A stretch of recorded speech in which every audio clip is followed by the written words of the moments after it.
అందరికీ నమస్కారం. గత 18 రోజుల నుంచి తెలుగు సినిమా షూటింగ్స్ ఆగున్నాయి. సో అవిటికి ఫెడరేషన్ వారికి, సినిమా ఇండస్ట్రీ నుంచి నిర్మాతలకి ఉన్న సమస్యని ఛాంబర్ ద్వారా ప్రయత్నాలు చేస్తూ, సో తెలంగాణ గవర్నమెంట్ రాష్ట్ర ముఖ్యమంత్రి వర్యులు రేవంత్ రెడ్డి గారు దీనికి తొందరగా పరిష్కారం తీసుకురండి అని ఆల్ హైయర్ అఫీషియల్స్కి అండ్ ఎఫ్డీసీకి అండ్ లేబర్ కమిషనర్ గారికి అండ్ గంగాధర్ గారికి వీరందరికీ చెప్పడం జరిగింది.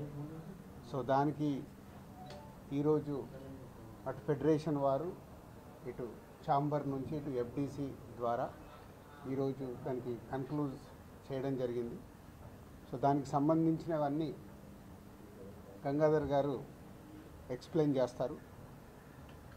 అటు ముఖ్యమంత్రి వర్యులు రేవంత్ రెడ్డి గారికి ఫిలిం ఇండస్ట్రీ తరఫున ధన్యవాదాలు తెలుపుతూ, అలాగే అర్థం చేసుకొని ఫెడరేషన్ నాయకులు కూడా ప్రొడ్యూసర్స్ అడిగిన చాలా విషయాల్ని వాళ్ళు అర్థం చేసుకొని ముందుకు రావడము, అలాగే ప్రొడ్యూసర్స్ కూడా అంతకుముందు ఉన్నదానిలాగా కాకుండా ఇప్పుడు వారి పరిస్థితిని ఫెడరేషన్ వారికి చెప్పి వాళ్ళు కూడా అర్థం చేసుకునేలాగా ఈరోజు మీటింగ్ చేసిన దాంట్లో గంగాధర్ గారు ముఖ్యం.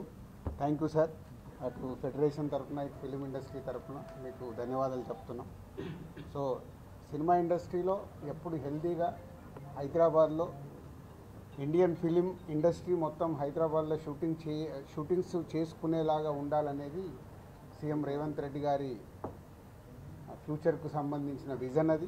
సో దానికి సంబంధించి ఫెడరేషన్ వారు కూడా సీఎం గారి వ్యూని అర్థం చేసుకొని ఆల్ లాంగ్వేజెస్ ఫిలిమ్స్ హైదరాబాద్లో షూటింగ్ జరిగేలాగా ఫ్యూచర్లో కూడా మీ సహాయం కావాలి. సో ఇండియన్ ఫిలిమ్స్ అన్నీ ఇక్కడ షూటింగ్ జరిగేలాగా ఇటు తెలుగు సినిమాతో పాటు చేసేలాగా మన అందరి బాధ్యత. సో హైదరాబాద్ని ఫిలిం హబ్ లాగా తయారు చేద్దాం. Thank you. గంగాధర్ గారు ఎలా జరిగింది ఏంటి అనేది మొత్తం వారు ఎక్స్ప్లెయిన్ చేస్తారు. నమస్తే అండి.